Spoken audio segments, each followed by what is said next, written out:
I want you to do something a little radical right now, like wherever you are listening to this. Yeah, just take a second. Exactly. I want you to literally unclench your jaw. Just let it go. Drop your shoulders. Most of us don't even realize we're tensing up, you know? Right. And look, I don't care if you just finished, a grueling 12-hour shift on the hospital ward, or if you just stepped off a loud, dusty job site. Or even if you're just mentally exhausted from staring at screens all day long. Leave it at the door. It's over. You are officially entering quiet mode. So just take a deep breath. That's the baseline we need for this. It really is. And now I want you to look at the phone sitting next to you, or maybe the smartwatch on your wrist. Every single time that screen lights up, every time it buzzes, it steals exactly 23 minutes of your life. Welcome to the deep dive. It really is a staggering number to confront when you put it like that. 23 minutes Yeah. from one buzz. Yeah, because we tend to measure interruptions in like the seconds it takes to glance at a screen, right? Whoa! We completely ignore the massive cognitive debt we incur the moment we look away from our deep work. And that cognitive debt, that is exactly the central target of our mission today. Okay, let's unpack this. We are exploring The Sovereign Architect's Guide by Chillstar 08. Specifically, episode 6, which is titled Deep Work Dynamo, How to Finish Your Week in 4 Hours. Right. And if you remember in our last deep dive, we talked about installing drawing those boundaries and reclaiming your personal space. But clearing the space is just step one. It actually reveals a much deeper, much more intimidating problem. Yeah, the void. What are we actually supposed to be building in that silence we just fought for? Because if we don't have a blueprint, the noise of the world is just going to rush right back in to fill it. Oh, for sure. We have this natural horror of a vacuum. The second our schedule opens up even slightly, our instinct is to pack it with activity. We just have to be doing something constantly. Exactly. We are culturally conditioned to equate motion with progress. Yeah. But Chillstar 08 introduces a really brilliant distinction here. She talks about the trap of idling. I love this concept so much. Think about a car engine, right? Mm-hmm. The engine is running, the pistons are firing, it's burning through all this expensive fuel, making a ton of noise and vibration. But the car is in park. Yes, it isn't going anywhere, and that is what most of our daily quote-unquote busyness looks like. We feel incredibly productive because we are in constant motion. Right. You check a text message while you're sitting at a stoplight. Or you answer a quick email while walking from your car to the front door. You stare at a spreadsheet on your laptop while, your family dinner is sitting right in front of you, literally getting cold. And that right there is the illusion of productivity. You end your day feeling physically and mentally depleted because you were constantly doing something. So you didn't actually do anything that matters. Exactly. If you step back and evaluate your legacy, the deep, meaningful work, the art, the business strategy, the relationships. Right, the relationships that actually move your life forward. None of it progressed. You spent 8 hours idling. You were everywhere, which means you were truly nowhere. Man, that hits hard. And this brings us back to that terrifying 23-minute statistic from the research she cites. I don't want to just gloss over this. No, we definitely shouldn't. Because understanding the mechanism behind it is crucial. Why does a 5-second distraction cost us almost half an hour? It basically comes down to how our prefrontal cortex manages working memory. Your brain is not a computer processor that can just run multiple applications in parallel. Right. We can't actually multitask. Exactly. When you are doing deep work, say writing a complex proposal, your brain loads this massive fragile web of context into your working memory. Like holding all the pieces of a puzzle in your hands at once. Yes. You are holding multiple variables, ideas, tones all at once. So when your phone buzzes and you glance at a text from your partner asking about groceries, your brain is forced to execute a context switch. So it has to dump all the proposal data just to load the grocery data. It literally flushes the working memory buffer, yeah. It has to process the new rules and the emotions associated with that text message. Wow. And then when you turn back to the proposal, you cannot just pick up where you left off. Your brain has to laboriously rebuild that entire web of context from scratch. Oh, I hate that feeling. Were you just staring at the screen like, what was I even saying? Right. It has to retrieve the thread of your argument. Remember the tone you were using, recall the variables. That rebuilding process takes an average of 23 minutes of cognitive effort, And it burns a ton of energy doing that, right? massive amounts of glucose. That explains so much. I mean, that is why people hit 5 p.m. and feel physically exhausted, almost sick to their stomachs. Even if they've just been sitting in a really nice ergonomic chair all day. Exactly. They haven't been doing deep work. They've been doing cognitive gymnastics, just constantly flushing and reloading their working memory. They are burning fuel just to stay in park. So, okay, let me bring in what I like to call the transformer concept here.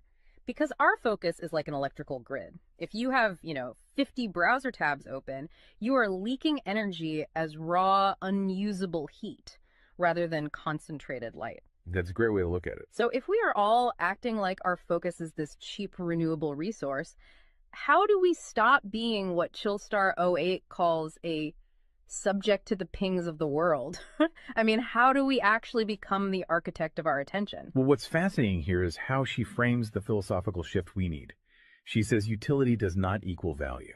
Oh, say that again. Utility does not equal value. Right. In the modern workforce, we have been completely conditioned to believe that being constantly available makes us valuable. Like if you answer a Slack message in 3 seconds, you're the hero. Exactly. You are praised as a good worker. Or if you jump on a Zoom call with like 5 minutes notice, you're a team player. But that is just utility. I mean, being highly available makes you a commodity. You're like a human router just passing information back and forth. And routers are easily replaced. True sovereignty, true value comes from being impactful. You simply cannot make a deep, lasting impact if your attention is constantly fractured by the agendas of other people. Yeah, when you operate like that human router, you are spending your finite, precious Mondays executing someone else's script. You're a subject to the pings of the world. Okay, so we know the biology of why this destroys our focus, and we understand the philosophical trap of, trying to be too available. But how do we actually fix the mechanics of our workday? We have to build the deep work dynamo. Right. So think of your attention like water pressure. If you poke 50 tiny holes in a garden hose, open browser tabs, email notifications, group chats. The water just trickles at the end. Exactly. You cannot wash a car with a trickle. You're just making the driveway wet. That's true. So the Dynamo Audit she lays out, it's about putting a high pressure nozzle on that hose. It narrows the opening to create a stream powerful enough to actually blast through the dirt. And the first step in that audit is auditing the physical environment itself. She calls it analyzing your signal to noise ratio. Okay, so visualize your workspace right now. She asks you to determine if it is a sanctuary or a transit hub. Let's be honest. Most of us are operating in transit hubs. A transit hub is a place of constant arrival and departure. People walking by, announcements over the loudspeaker, just a blur of motion. Yeah, and you can't build a legacy in a train station. But we need to push past the basic phones are distracting advice, right? Because our listeners already know that. Oh, absolutely. Chillstar '08's rule is much more brutal than that. She says if the phone is even sitting on your desk, even face down, it is acting as a parasite on your cognitive grid. A parasite, just by being in the room. The research supports this entirely, by the way. The mere presence of a smartphone in your visual field, even if it is completely powered off, measurably reduces your cognitive capacity. Because your brain is having to actively expend energy to ignore it, right? Exactly. It is running a background process that just keeps saying, don't check the phone, don't check the phone. That is energy being actively stolen from your primary task. So sovereignty literally begins the moment you physically remove the device from the room, put it in a drawer down the hall. Close the door. Make the physical environment quiet. But okay, let's say you've done that. That doesn't stop your own brain from creating internal noise, right? Like trying to juggle 5 projects at once. How do we fix the internal wiring? That brings us to the second pillar of the audit, which is the batch wiring rule. This directly addresses the danger of switching fatigue, which we touched on with that 23-minute penalty. Right, the cognitive glucose burn. Yeah. When we attempt to multitask, like writing a creative brief, then pausing to check inventory levels, then answering 3 customer service emails. And then trying to go back to the brief. Right. We are grinding our mental gears to dust. We are switching between entirely different cognitive states. Because creative writing uses a completely different part of the brain than calculating inventory, obviously. They require entirely different operating frequencies. So the batch wiring rule dictates that you must group similar tasks together based on their cognitive load. Okay. And you do not switch the current until that specific type of work is completely done. You do all your deep analytical thinking in one high voltage And burst. then you save all your reactive administrative stuff for a separate lower voltage block later in the day. Precisely. It's all about staying in one gear. Like if you are driving up a really steep hill, you don't constantly shift between first gear and fifth gear. You lock into the gear that provides the right torque and you just ride it out. That's a perfect analogy. But okay, here's where it gets really interesting. This leads to the third pillar of the audit, and this is where I actually need to seriously push back on the source material a bit. She calls this the zero access window. Ah, yes. This is usually where the resistance starts for people. Because it sounds impossible for a normal person. She says you cannot just plan to be focused, right? You have to legally schedule it. You have to lock in one sovereign hour. Yeah, 1 hour where you are legally dead to the outside world. No boss, no family, no, hey, do you have a second for a quick question? Just you and the blueprint. It's extreme, yes. But let's do a reality check here. I mean, I see how that works for a solo digital entrepreneur or a freelance writer, but what about someone whose literal job description is to be available? Right, like an IT support specialist. Or a floor manager, or a nurse on a ward, or even, a parent at home with a toddler. How do they justify just vanishing? It feels like this advice only applies to a very specific, privileged type of worker. That is the most common and, frankly, the most valid hurdle to this entire system. But we really have to look at how the principle scales, and we have to look at the internal psychology of the worker. Okay, walk me through that. First, let's address the context of Chillstar '08's own life. She is not some solitary monk living on a mountain. She is a wife, a mother, and a grandmother. Oh, wow. Okay. Yeah, and she runs a luxury travel agency and a digital marketing business. Her entire professional and personal life is built around communication and client management. She probably receives hundreds of legitimate demands on her attention every single day. So she is really in the thick of it. She isn't just speaking from some ivory tower. Far from it. She implements the zero access window because of those demands, not in spite of them. Now, for the IT manager or the nurse, obviously, you cannot vanish while on active duty if your role is acute response. Right. You can't ignore a burning server or a patient monitor. Exactly. But the principle applies to the deep work surrounding the active duty, the scheduling, the charting, the strategic planning. Even in highly reactive jobs, there is legacy work that gets pushed to the margins. That makes sense. And the challenge isn't just logistical, it is deeply psychological. It's the internal guilt, isn't it? Yes, exactly. People feel like bad employees or bad parents or bad partners when they set a hard boundary. Yeah. We tie our entire self-worth to our responsiveness. We think, if I am not instantly available, I am failing them. Man, that is so true. We feel guilty for taking an hour to ourselves. But setting a zero access window is not about neglecting your family or your team.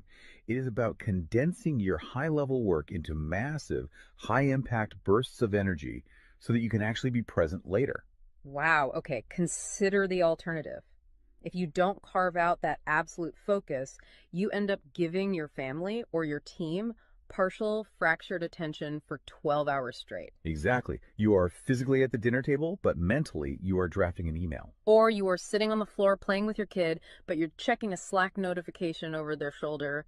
You are trading constant low quality availability for scheduled high quality presence. It is entirely about communicating boundaries to protect the quality of the time you do give people. You tell your team, look, I am going offline for 60 minutes to finish this crucial report. If the servers literally catch fire, call this specific emergency number. Otherwise, I will address all questions at 11:00 a.m. Right. You aren't vanishing to hide. You are vanishing to get the work done efficiently so you can actually live your life. Which brings us to the ultimate why behind this entire system. Because once you fight through that guilt, once you build this 4-hour fortress, you have to know what it is all for. It's not just about becoming a hyper-efficient robot. No, because if you use these tools just to do more of your boss's busy work or to take on 3 more stressful projects, you have entirely missed the point. You are just speeding up the treadmill. If we connect this to the bigger picture, the destination we are driving toward is a concept she calls passive magnetism. Okay, break down passive magnetism for us, because it sounds a bit abstract. Think of it as the gravity your work generates when it is undeniably good. Most people operate with active desperation. They are loudly networking, constantly posting, aggressively chasing clients or promotions. Just relying on sheer volume to get noticed. Right.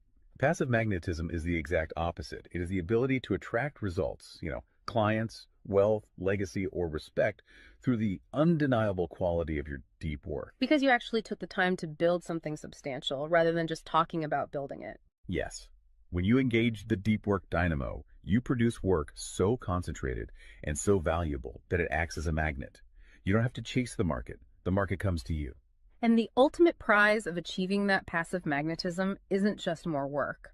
The prize is time. Time is the ultimate currency. The dream of the sovereign architect is to finish an entire week's worth of business output in just 4 hours. You do this high voltage work often while the rest of the world is literally still hitting the snooze button. You free up the remaining hours so you can go be a traveler, so you can be a creator. So you can be a fully engaged grandparent like Chillstar 08. Exactly. She frames it beautifully in the source text. She says, we wire for silent so we can live in volume. Oh, I love that. We embrace the discipline of the quiet fortress so that our actual lives can be loud, vibrant, and fully experienced. We are finally taking control of the dial. But, making that shift from a frantic, reactive employee to a calm, sovereign creator requires a massive shift in identity. You have to tune your mind before you sit down to do the work. It is really difficult to just sit down at a desk and instantly command your brain to perform deep work, right? Especially if you've spent the last hour navigating traffic and listening to the news. You need a transition ritual to cross that threshold. And Chillstar 08 provides something for this transition called the Chillstar's Creed. It is designed to be a grounding frequency. It really centers you. Yeah, so I want you, the listener, to use this. I want you to imagine a slow, steady heartbeat in the background. Just a deep, resonant 528 hertz frequency. Just let the frequency of these words settle into your mind before you initiate your deep work. Ready? Take it in. I am grounded in peace. I am reaching for my stars. My light is my own. I am a star and I will shine bright. I will reach for the sky. I release what was. I embrace what is becoming. Using a creed like that is just such a powerful behavioral trigger. It really shifts your state. When you speak those words, even just internally, you are consciously reminding yourself that your light, your focus, your energy is your own. It does not belong to your inbox. This does not belong to the algorithm. Right. You are releasing the frantic energy of the morning and embracing the sovereign focus of the architect. So we always want to translate this high-level theory into ground-level reality for you. We don't want you to just listen to this and go right back to idling. Definitely not. Here's your 1% install. This is your micro-win to take action on this deep dive immediately. Tomorrow morning, before the world starts demanding your attention, before you check a single news site or open your email, I want you to set a timer for exactly 60 minutes. Put your phone in another room entirely. Yes, physical distance. Do not open any extra browser tabs.